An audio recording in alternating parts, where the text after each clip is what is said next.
پاکستان کے سوات سے ایک بہت ہی دکھی خبر موصول ہو رہی ہے۔ پاکستان کے سوات میں کل رات کو ایک دفعہ پھر سے توہین مذہب کے نام پہ ایک اور شخص کو قتل کر دیا گیا، جو کہ پنجاب سے سوات گھومنے کے لیے آیا ہوا تھا اور ہوٹل میں ٹھہرا تھا۔ جب اس شخص پہ توہین مذہب کا الزام لگا تو لوگوں کے ہجوم نے ملزم کو برہنہ حالت میں روڈ پر گھسیٹا اور اسے مارنا شروع کر دیا۔ یہ سب دیکھ کر پولیس نے موقع پر ہی اس شخص کو تھانے میں منتقل کر دیا، لیکن ہمارے نام نہاد عاشقان رسول نے تھانے کو بھی آگ لگا دی اور ملزم کو باہر نکال کے زندہ جلا دیا، جس کی ویڈیوز آپ سوشل میڈیا پر دیکھ سکتے ہیں کہ کیسے ہمارے سو کالڈ عاشقان رسول اس ملزم کو روڈ پر زندہ جلا کر خوش ہو رہے ہیں اور ہر جانب سے نعرہ تکبیر کی آوازیں بلند ہو رہی ہیں۔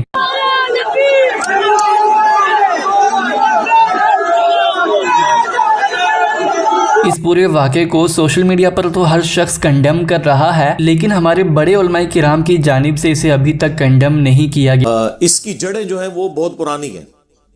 40 سال سے ہم نے اپنی غلط پالیسیز کی وجہ سے جو فصل بوئی تھی، آج اس کا رزلٹ ہمارے سامنے ہے۔ ایک دن میں تو اتنی بڑی خرابی نہیں آتی، ایک دن میں تو دیمک نہیں چاٹتی، ایک دن میں تو زخم کینسر نہیں بن جاتا۔ اس کو وہ کہتے ہیں نا، تھیندے تھیندے تھین جاندہ ہے بندہ۔ یہ وہ والا معاملہ ہوا ہے۔ آہستہ آہستہ معاملات خراب ہوئے، اور اس طرح کی جتنی بھی ایکٹیویٹیز ہو رہی ہیں، میں اس میں پہلے نمبر پہ مجرم اگر کسی کو سمجھتا ہوں تو وہ ہماری ریاست ہے، ریاستی ادارے ہیں، جن کی سرپرستی ہماری مذہبی جماعتوں کو اتنا عرصہ تک حاصل رہی، امت اور پاکستان کے وسیع تر مفاد میں، انورٹڈ کامرس کے اندر، اس کے بعد مذہبی جماعتیں، اور اس کے بعد پھر ہماری جاہل عوام۔ لیکن ڈرائیونگ سیٹ کے اوپر ریاست ہوتی ہے، اس میں چاہے ہمارے حساس ادارے ہوں، چاہے ہماری پولیٹیکل پارٹیز ہوں، حکومتی عہدے داران ہوں، یہ سب کے سب اس معاملے میں مجرم ہے۔ سب نے یہ مل کے حصہ ڈالا ہے، جس کا آج ہم رزلٹ بھگت رہے ہیں۔ یہ تو جس کے ساتھ ہوتی ہے اس کو پتہ چلتا ہے۔ ٹی وی پہ دیکھ لینا بڑا آسان ہے۔ آپ مجھے بتائیں، جس طریقے سے انہوں نے اس کی لاش کے ساتھ جو کچھ کیا، جس کی اسلام میں قطعاً کوئی اجازت نہیں ہے۔ بخاری اور مسلم کی متفق علیہ حدیث ہے، اللہ کے محبوب صلی اللہ علیہ وآلہ وسلم نے فرمایا کہ کسی کو آگ میں جلانا، یہ عذاب صرف اللہ تعالیٰ کے ساتھ خاص ہے کہ وہ اپنے مجرمین کو قیامت کے دن آگ میں جلائے گا۔ کسی مخلوق کے لیے روا نہیں کہ کسی دوسرے کو آگ میں جلائے، کافر ہو مسلمان ہو، آپ یہ کام کر ہی نہیں سکتے۔ اور پھر ساتھ سیلفیاں لینا، پھر آ کے فخریہ انٹرویو ریکارڈ کروانا کہ ہم نے جہنم واصل کر دیا۔ بھائی تو کہاں پہ جائے گا؟ تجھے جنت کا ٹکٹ مل چکا ہوا ہے مولویوں کی طرف سے۔ تم لوگ یہ سمجھ رہے ہو کہ ہم اس طرح کے معاملات کر کے تو ہم جنت میں چلے جائیں گے، اور ایسے مواقع پہ وہ لوگ آپ کو زیادہ تر بڑھ چڑھ کر آگے نظر آئیں گے جنہوں نے زندگی میں نماز بھی کبھی نہیں پڑھی ہوئی ہوگی۔ اس طرح کے کام کرنے میں، لوگوں کو قتل کرنے میں، املاک کو آگ لگانے میں، اے ٹی ایم مشینز لوٹنے میں، دنگا فساد کرنے میں، یہ سب سے آگے آپ کو نظر آئیں گے، کیونکہ ان کو پٹی یہ پڑھائی گئی ہے کہ یہ سب سے آسان ذریعہ جنت میں پہنچنے کا۔ اور بیوقوف نہیں ہے، سمجھدار ہیں۔ آج تک کسی شخص نے عشق رسول صلی اللہ علیہ وآلہ وسلم کے نام پر اپنی موٹر بائک کو آگ نہیں لگائی، اپنی گاڑی کو آگ نہیں لگائی ہے، دوسرے کو لگائی ہے۔ لہذا آپ یہ بھی نہیں کہہ سکتے کہ کوئی بونگے ہیں، بہت سمجھدار ہیں۔ اور اس وقت ملک جس تباہی کے دہانے پہ پہنچ چکا ہے نا، میں سمجھتا ہوں کہ اگر اب بھی ہمارے بڑوں کو عقل نہ آئی تو یہ گلی گلی قتل و غارت ہوگا۔ ہمارے جو ریاستی اداروں کے بڑے ہیں، پولیٹیکل جماعتوں کے بڑے ہیں، انہوں نے تو زیادہ تر نے دوہری شہریت لی ہوئی ہے، دوسرے ملکوں میں انہوں نے بھاگ جانا ہوتا ہے ریٹائرمنٹ کے بعد۔ ہمیں پوری زندگی یہ لوگ حب الوطنی کے درس دیتے رہتے ہیں، نیشنلزم کے درس دیتے رہتے ہیں، پاکستان سے محبت، قومی ترانے یہ چلا چلا کے دماغ خراب کرتے رہتے ہیں۔ اور خود آپ دیکھ لیں، یہ پرانے جتنے ڈکٹیٹر باہر گئے ہوئے ہیں، ہمیں آگ میں جھونک کے جب تک مر نہیں جاتے جان نہیں چھوڑتے. ضیاء الحق نے مر کے ہی جان چھوڑی ہے نا, ورنہ جو اس وقت پالیسیز اس نے سیٹ کی تھی, جو سعودیہ اور ایران کی پراکسی وار کو یہاں پہ سپورٹ کر کے, وہ آج تک ہم بھگت رہے ہیں. اب دیکھ لیں میڈیا کے اوپر کیا ساری گالیاں جو ہیں وہ پولیٹیکل گورنمنٹس کو, پرائم منسٹر کو کھانی پڑ رہی ہیں, کیونکہ ہماری عوام کا جو ہے اتنا نالج تو ہے ہی نہیں, ان کو پتہ ہی نہیں ہے کہ معاملات ٹوٹی کمند کہاں. جس طرح محرم کے دنوں میں بیٹھ کے سارے یزید کو رو رہے ہوتے ہیں اور سسٹم تو پیچھے سے خراب ہوا ہے, اس کی کوئی بات ہی نہیں کرتا. یہ تو فیشن ہے نا یزید کو رو لینا, آسان بھی ہے, دوسرے پہ بات کرنا ذرا مشکل ہے. لیکن میں آپ کو بتاؤں, اللہ کا شکر ہے اب ہمارے ریاستی اداروں میں پالیسی شفٹ آیا ہے, ان میں اتنا حوصلہ پیدا ہو گیا ہے کہ انہیں اپنی غلطیوں کا احساس ہوا. جبھی تو کچھ عرصے سے ہمارے پرائم منسٹر صاحب کئی ملکوں کے دوروں پہ, پریس کانفرنسز کے دوران, انٹرویوز کے دوران اعلانیہ طور پہ یہ مان چکے ہیں کہ ہماری پرانی جو پالیسیز تھیں وہ بالکل غلط تھیں. یہ علیحدہ بات ہے کہ ہمارے ریاستی اداروں کے کیے ہوئے جرائم کی توبہ کا اعلان ہمارے پرائم منسٹر کو کرنا پڑ رہا ہے. یہ ہے دکھ کی بات. چلے پھر بھی ہم کہتے ہیں کہ ٹھیک ہے, پولیٹیکل گورنمنٹس کو ہی بوجھ اٹھانا چاہیے اداروں کی غلطیوں کا, لیکن ان کو بھی کچھ اس حوالے سے خیال کرنا چاہیے کہ وہ بھی مستقبل کے لیے اپنی کوئی جو ڈائریکشن ہے اس کو درست کر لیں. آپ کو پتا ہے کچھ عرصہ قبل خوشاب کے اندر ہمارے اسٹوڈنٹ عمران بھائی جو بینک مینیجر تھے رحمہ اللہ تعالی, ان کا بے دردی سے ایک گارڈ نے قتل کر دیا. ہمارے اسٹوڈنٹ تھے, آپ ان کے جو فیس بک کا پیج ہے اس پہ کئی ایک ویڈیوز میری انہوں نے اپلوڈ کی ہوئی تھی, اور لوگوں کی بھی کی ہوئی تھی, اور مسئلہ کوئی اور تھا. ایک ایک گھنٹے کی جا کے یہ لوگ نمازیں پڑھتے ہیں, اور وہ بھی صرف ڈیوٹی آورز کے اندر. جب گھر آ جاتے ہیں تو ایک سلام امام کے پیچھے ہوتا ہے, دوسرا جوتیوں والی جگہ پہ ہوتا ہے. اور اگر کوئی شخص سمجھا دے کہ میرے بھائی یہ نوافل جو ہیں یہ کوئی ضروری نہیں ہے, یا ان کو آپ بعد میں پڑھ لو, آپ ڈیوٹی اپنی صحیح طریقے سے ادا کرو, اس بات کا غصہ نکالنے کے لیے اس کی پلی لی جائے, اور پلس اس کو توہین مذہب کا نام دے کر کہ جی یہ تو انبیاء کا گستاخ ہو گیا. یہ بھی ہم اپنی طرف سے طے کر لیتے ہیں کہ کون سی چیز جو ہے وہ انبیاء کی گستاخی ہے.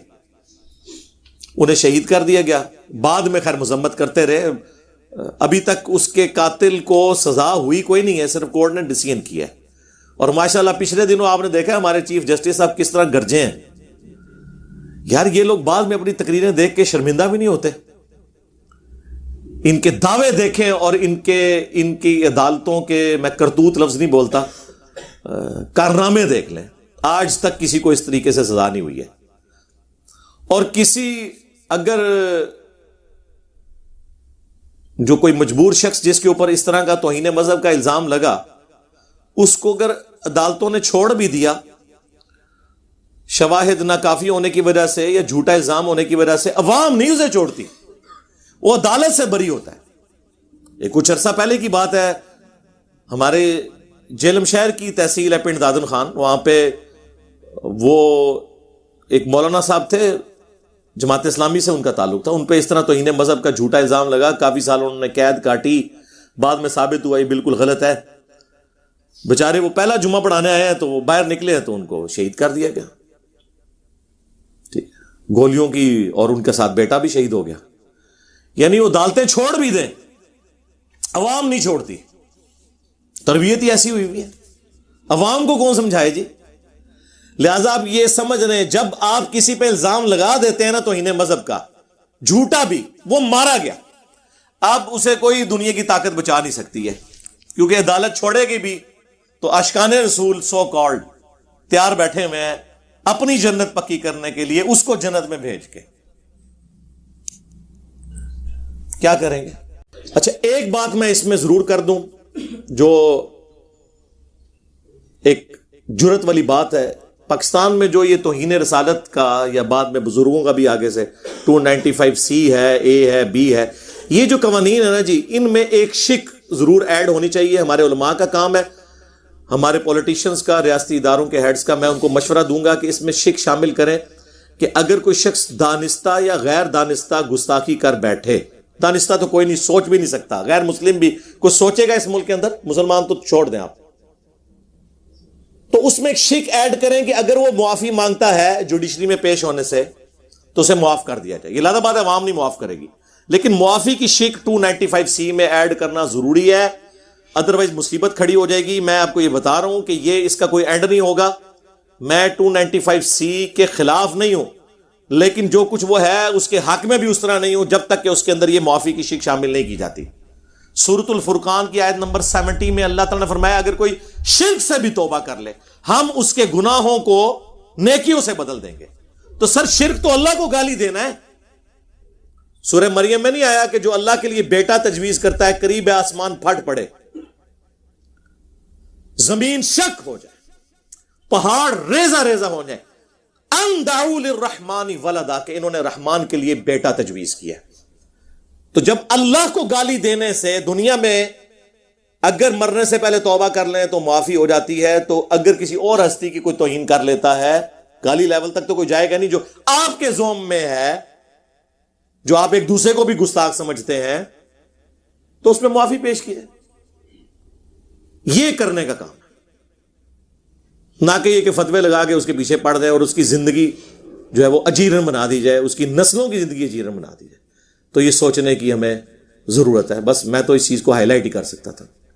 میں پرائم منسٹر صاحب سے ریکویسٹ کروں گا، آرمی چیف سے اور ہمارے چیف جسٹس صاحب جو از خود نوٹس لینے والے ادارے میں اس وقت سب سے بڑی پوسٹ کے اوپر ہیں، میں ان سے کہوں گا کہ آپ لوگ ان سارے مولویوں کو گن پوائنٹ پہ کرنا پڑتا ہے، گن پوائنٹ پہ کریں، اخلاق سے مانتے اخلاق سے منوائیں، ان کو لا کے ٹی وی پہ بٹھائیں. ان کے بڑوں کو، یہ چھوٹے چھوٹی جو شرلی ہیں نا ان کی نہیں میں بات کر رہا، یہ جو سارے بڑے جو میں کہہ رہا ہوں نا ان کو بٹھائیں، یہ خود بول کے کہیں. کیا بولیں میں سٹیٹمنٹ میں لکھ کے دوں گا. یہ بنو امیہ کی چالیں جہاں پہ ختم ہوتی ہیں وہاں سے ہماری عقل سٹارٹ ہوتی ہے. یہ آپ لوگوں کو تو چار لیں گے، آپ کو تو لگے انہوں نے مذمت کی ہے لیکن مذمت نہیں کی ہوگی. وہ بات کو اس طرح ٹویسٹ کریں گے کہ آپ کو سمجھ نہیں آئے گی کہ کیا کر رہے ہیں. وہ سٹیٹمنٹ میں لکھ کے دوں گا. ان سے یہ کہیں کہ یہ جو کچھ ہوا ہے، جن لوگوں نے کیا ہے یہ قتل کیا، ان کو اس کے بدلے میں سر عام قتل کیا جائے.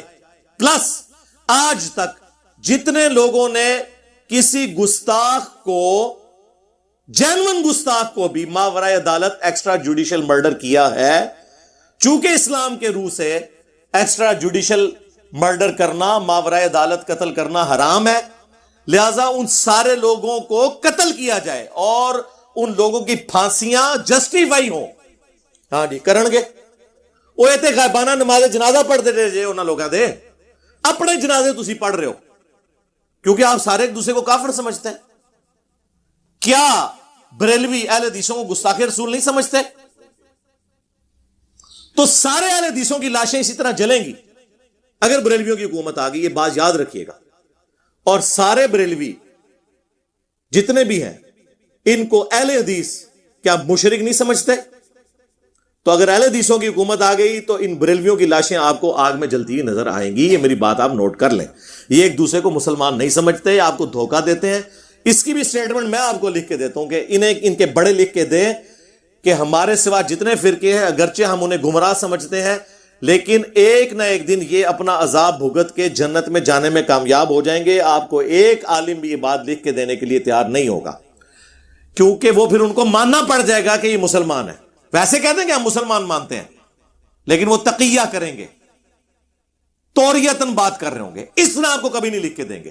اور کیسے لکھ دیں؟ ان کے بڑے ایک دوسرے کو اسلام سے نکال گئے. کس کس چیز کا رونا رویا جائے. اب بات کہاں سے شروع ہوئی تھی کدھر نکل گئی ہے. لیکن یہ ساری باتیں اس موقع پر میں اپنی اس نیشن کو ایک مسلح کی حیثیت سے، ایک ڈاکٹرن دینے والے پیشوا نہ کہیں، اسپیکر کی حیثیت سے یہ بڑا اچھا موقع ہے کہ میں ان کو ڈائریکشن دے دوں تاکہ ہمارے ماں باپ کو تو ورگلایا تھا، ہمارے آباء و اجداد کو تو ان کے بڑے بڑے بابے ورگلا گئے، ہماری آنے والی نسلیں تو ان لوگوں کے شر سے بچ جائیں انشاءاللہ تعالی. یہ میں آپ کو بتا دوں تبدیلی آ چکی ہے. اب لوگ اس حوالے سے ایجوکیٹ ہو رہے ہیں. اللہ کا شکر ہے. سوشل میڈیا اللہ کی طرف سے وہ نعمت ہے جس نے ہمارے بچوں کو پولیٹیکلی بھی میچور کر دیا اور ریلیجن کے پوائنٹ آف ویو سے بھی میچور کر دیا. جو دو نمبری کر رہے ہیں، خواہ وہ کسی سیاسی جماعت سے ہے، کسی ریاستی ادارے سے ہے، کسی مذہبی جماعت سے، سب کی دو نمبریاں کھل کے سامنے آ رہی ہیں. بچ کوئی نہیں رہا. اللہ کا شکر ہے، میں اس کو نعمت سمجھتا ہوں. اور یہ بھی ابھی سوشل میڈیا نے ٹیک اپ نہ معاملہ کیا ہوتا ہے، انہوں نے دبا جانا تھا یہ والا مسئلہ بھی. اب یہ لاکھ کہتے رہے جی ہم جو ہے وہ اظہار یکجہتی کرتے ہیں جی، فلاں کرتے ہیں جی. بندہ مر گیا، ان بندہ کیڑا واپس آنا ہے؟ لاش آپ لوگوں نے جلا دی، اب پیچھے کیا بچ گیا؟ باتیں ان کی سنیں، بس اس کے علاوہ ان کے پاس کرنے کو کچھ نہیں ہے. اس کا حل یہ ہے کہ اعلانیہ سزائیں ہوں، ان کو جتنے لوگ پکڑے گئے ہیں اعلانیہ سزائیں ہوں، اور اسی طریقے سے سزا ہو جو سورۃ المائدہ میں آیا ہے کہ آنکھ کے بدلے آنکھ، پہلے جان کے بدلے جان، آنکھ کے بدلے آنکھ، ناک کے بدلے ناک، کان کے بدلے کان، دانت کے بدلے دانت، اور ہر زخم کے بدلے اتنے لیول کا زخم. یہ سورۃ المائدہ میں اللہ نے فرمایا یہ اللہ کی طرف سے سزا ہے. جس طریقے سے اسے قتل کیا ہے نا، اسی طریقے سے یہ 100 بندہ کیا 1000 بھی وہ قتل ہوں گے.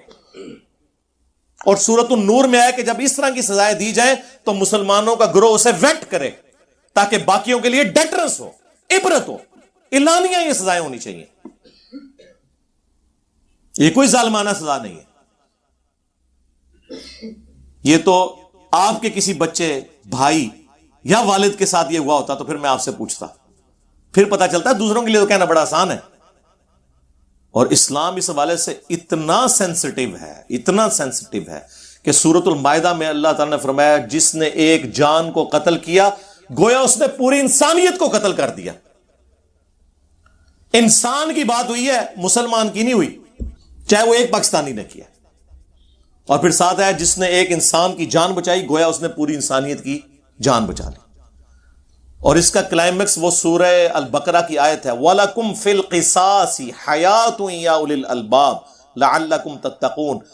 اے لوگو، اے عقل والو، قصاص میں پوری انسانیت کی زندگی چھپی ہوئی ہے تاکہ تم تقوی اختیار کر سکو، ڈر جاؤ. باقی جرائم میں تو اللہ نے کہا کہ معاف کرو، معافی کی روش اختیار کرو، اللہ بدلہ دے گا. لیکن قتل کے بدلے میں اللہ نے ڈسکریج کیا ہے کہ اس کے بدلے دیت نہ لی جائے، معافی نہ کی جائے، اگرچہ جائز ہے ایز اے لاسٹ ریزارٹ. کہا گیا وَلَكُمْ فِي الْقِصَاصِ، قتل کے بدلے قتل کرنے میں پوری انسانیت کی زندگی چھپی ہوئی ہے. کیونکہ قتل کے بدلے قتل ہوگا. آپ مجھے بتائیں اگر یہ قتل کے بدلے قتل کر کے عبرت ناک سزا دی جائے اس طرح کے لوگوں کو تو آندہ کوئی سوچے گا بھی؟ لوگوں کو پتا ہوتا ہے جناب کام ڈالو، اپنی جنت بھی پکی، اپنے پچھلوں کی دنیا بھی پکی.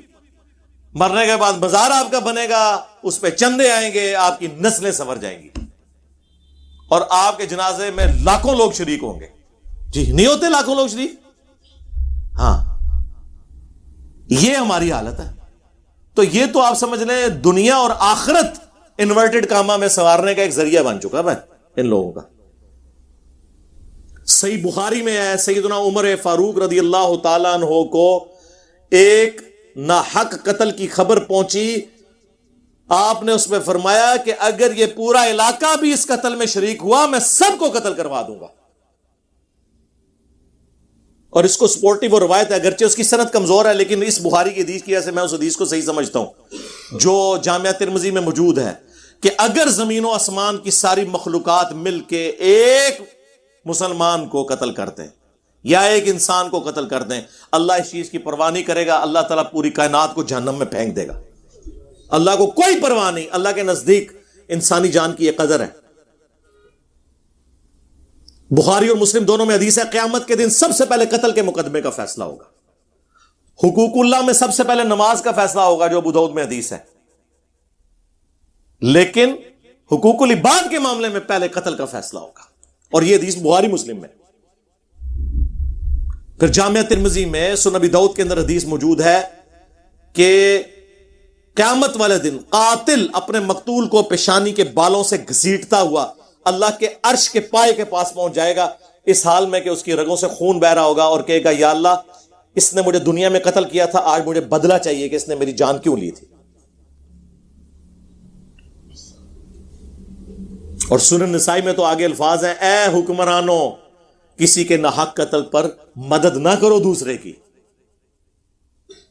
یہ بھی الفاظ موجود ہیں۔ پھر جامعہ ترمذی کے اندر، سنن ابی داؤد کے اندر، سنن ابن ماجہ میں موجود ہے کہ ایک مسلمان کی حرمت کعبے کی حرمت سے بھی زیادہ ہے۔ ظاہر ہے کہ پھر یہ والے معاملات تو ہوں گے نا۔ سنن ابی داؤد میں حدیث ہے کہ یا اللہ قیامت کے دن شرک کو معاف نہیں کرے گا یا کسی مومن کے قتل ناحق کو معاف نہیں کرے گا۔ اچھا، بعض لوگوں کے دماغ میں خیال آ رہا ہوگا کہ زیادہ تر تو مسلمان کے قتل کے بارے میں ہے، تو قرآن سے تو میں نے انسانیت کا قتل پڑھا، لے لیں آپ یہ بھی پھکی پھر لے لیں۔ صحیح بخاری میں حدیث ہے، جس نے ایک ذمی کافر کو قتل کیا جو ٹیکس پیئر تھا، یعنی وہ جزیہ دے کر یا اس کے ساتھ معاہدہ تھا، وہ رہ رہا تھا مسلمان ریاست میں اور ہے کافر تھا، جس نے اسے قتل کیا، بخاری کے الفاظ ہیں کہ قیامت والے دن وہ جنت کی خوشبو بھی نہیں پائے گا، حالانکہ جنت کی خوشبو 40 سال کی مسافت سے آ رہی ہوگی، کیونکہ قیامت کا دن قرآن میں ہے نا 50,000 سال کا دن ہے، تو وہ 50,000 سال میں سے جب 40 سال رہ جائیں گے نا تو جنت کی خوشبو آنا شروع ہو جائے گی جنہوں نے جنت میں جانا ہوگا۔ لیکن اس مسلمان کو جس نے ناحق ایک کافر کو قتل کیا ہوا، اسے خوشبو بھی نہیں آئے گی، یعنی مراد کیا، اس پہ جنت حرام۔ لہذا یہ کان کھول کے سن لیں، اور یہ وہ ساری آیتیں اور حدیثیں ہیں جو ہمارے میڈیا پہ چلنی چاہیے۔ یہ تو مسلمان کو قتل کر رہے ہیں۔ آج پاکستان میں ایک مسلمان کو ہندو عیسائی سے خطرہ نہیں ہے، دین پہ بولتے ہوئے مسلمان سے خطرہ ہے۔ مجھے بتائیں، آپ کسی ہندو کو دین کی دعوت دیں، آپ کو یہ خطرہ نہیں ہوگا پاکستان میں کہ وہ آپ کو مارے گا، لیکن کسی مسلمان کو اس کے مسلک کے خلاف قرآن و سنت جسے وہ خود بھی مانتا ہو دکھائیں تو آپ کو یہ ڈر لگا رہے گا کہ یہ تو پھڑکا دے گا مجھے۔ اس لیے تو آپ کے جو بھی علماء ہیں دوسرے ملکوں میں جا کے نہیں بیٹھے ہوئے۔ جاوید احمد غامدی صاحب، ٹھیک ہے مجھے بھی ان سے علمی اختلاف ہے، لیکن کیا ان کو حق نہیں کہ اپنا پوائنٹ آف ویو بیان کریں؟ اور جب اس ملک میں چشتی رسول اللہ پارٹی والے اوپنلی تبلیغ کر رہے ہیں اور اپنے اس بابے کا رد کرنے کے لیے تیار نہیں ہے، اشرف علی تھانوی رسول اللہ پارٹی والے اوپنلی تبلیغیں کر رہے ہیں اور ان کا رد کرنے والا کوئی تیار نہیں، تو غامدی رسول اللہ تو نہیں اس نے پڑھوایا ہوا، ان کو نہیں حق کے اپنا پوائنٹ آف ویو رکھے؟ تو دیکھ لیں، بچارے پہلے ملیشیا تھے، اب امریکہ میں۔ یہ حالت ہے، یہاں سے لوگوں کو ملک چھوڑ کے جانا پڑ جاتا ہے۔ یہاں تو مسلمانوں کی جان محفوظ نہیں ہے، غیر مسلموں کو تو آپ چھوڑ دیں۔ اچھا، اکثر آپ کو یہ بھی کہتے ہوئے ہمارے مسلمان بھائی نظر آئیں گے، اسلام بڑا اچھا دین ہے، مسلمان برے ہیں۔ وہ ایک کہانی کہانی بند کرو، ایک دھوکے دینے بند کرو، خدا دا نہ جائے۔ کوئی بھی درخت اپنے پھل سے پہچانا جاتا ہے۔ یہ اب کافروں کو قائل کر سکتے ہیں کہ اسلام بڑا اچھا دین ہے، وہ کہیں گے اچھا اتنا چنگا ہے، پوری دنیا کی زندگی اجیرن بنا دی ہوئی ہے مسلمانوں نے۔ ہم کہیں گے نہیں نہیں، یہ تو اسلام کے ریپرزینٹیٹو نہیں ہے جی، یہ چند ایک لوگ ہیں۔ او بھائی آپ کے ہی لوگ ہیں۔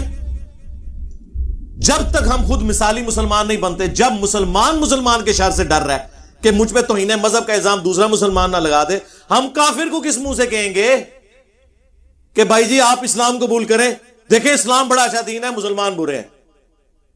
یہ جذباتی جملے ہیں میرے بھائی، یہ آپ کی کسی نے نہیں ماننے جب تک آپ پریکٹیکلی ثبوت نہیں دیں گے کہ واقعی اسلام اچھا دین ہے، اور اتنا اچھا دین ہے کہ ماشاءاللہ کوئی مسلمان چلنے کے لیے تیار نہیں ہو رہا، اتنا چنگا دین ہے اور پوری دنیا کو اس پہ چلوانے کے لیے تیار ہو رہا ہے۔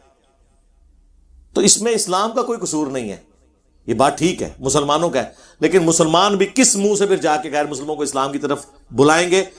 وہ تو آپ کو کہیں گے یہاں تو مسلمان محفوظ نہیں، ان کو ہم یہاں پناہ دے رہے ہیں، اور تم ہمیں کہہ رہے ہو اسلام قبول کرو تو امن میں آ جاؤ گے، اسلام کا تو مطلب ہی امن ہے دنیا اور آخرت میں۔ واہ واہ واہ، وہ کہیں گے یہ امن ہے کہ آپ کے سارے مولوی مسلمانوں کے شر سے بھاگ کے ہمارے پاس بنا لیے ہوئے ہیں، اے جی امن تھوڑا، کر لو گل۔ یہ کہانیاں کرانیاں بند کرو، کبوتر کی طرح آنکھیں بند کرنے سے کچھ نہیں ہونا، بلی غائب کوئی نہیں ہونی۔ آنکھیں بند کریں، تھوڑی دیر میں آپ کی گردن مروڑ دے گی، اور جس طرح اس وقت مروڑی جا چکی ہے۔ پاکستان میں اکثریت کا حال کیا ہے وہ آپ کے سامنے ہے۔ اس ملک کے حالات کے بارے میں دعائی کی جا سکتی ہے، اور یہ ہر بندے کی انڈیویجول کی ذمہ داری ہے کہ دوسرے کو ایجوکیٹ کرے کہ ان لوگوں کے ان نرغوں میں نہ ہو، یہ آپ کو کسی اور طرف لے جائیں گے، انہوں نے آپ کی دنیا تو برباد کرنی ہے، آخرت بھی برباد کر دینی ہے، اور پریکٹیکلی آپ دیکھ رہے ہیں کہ آخرت انہوں نے برباد کر دی ہوئی ہے، چھوڑا تو کچھ نہیں ہمارا۔ تو چھوٹی چھوٹی باتوں کو گستاخ رسول کا نام دے کے، توہین مذہب کا نام دے کے اپنی ایکٹیویٹیز پرفارم کرتے ہیں۔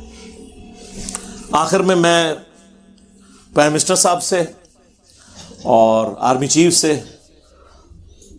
اور ہمارے چیف جسٹس صاحب ہیں، ان سے ریکویسٹ کروں گا ہوش کے ناخن لیں۔ یقیناً میری بدگمانی ہے آپ ساروں کے بارے میں، حسن ظن تو نہیں کہنا چاہیے کہ آپ لوگوں نے تو ریٹائرمنٹ کے بعد یہاں سے نکل جانا ہے، ہمیں اس آگ میں نہ جھونک کے جائیں اور منطقی انجام تک اس معاملے کو پہنچائیں، سرعام ان کو سزائیں دی جائیں تاکہ ہماری آنے والی نسلیں اس شر سے محفوظ ہو سکیں انشاءاللہ تعالی۔ بس ہم صرف ہائی لائٹ ہی کر سکتے تھے، میں شاید اس پوری گفتگو میں کوئی سخت باتیں بھی کر گیا ہوں، لیکن آپ اس کے پیچھے جو میری تھیم ہے اس کو آپ سمجھنے کی کوشش کریں، اور میں آپ کو جو باتیں بتا رہا ہوں یہ آپ کو نہ کوئی مذہبی پلیٹ فارم والا بتائے گا، نہ سول سوسائٹی سے کوئی بیچارہ جرت کرے گا یہ باتیں آپ کو کرنے کی، اس کو تو ویسے ہی کسی نے نہیں ماننا۔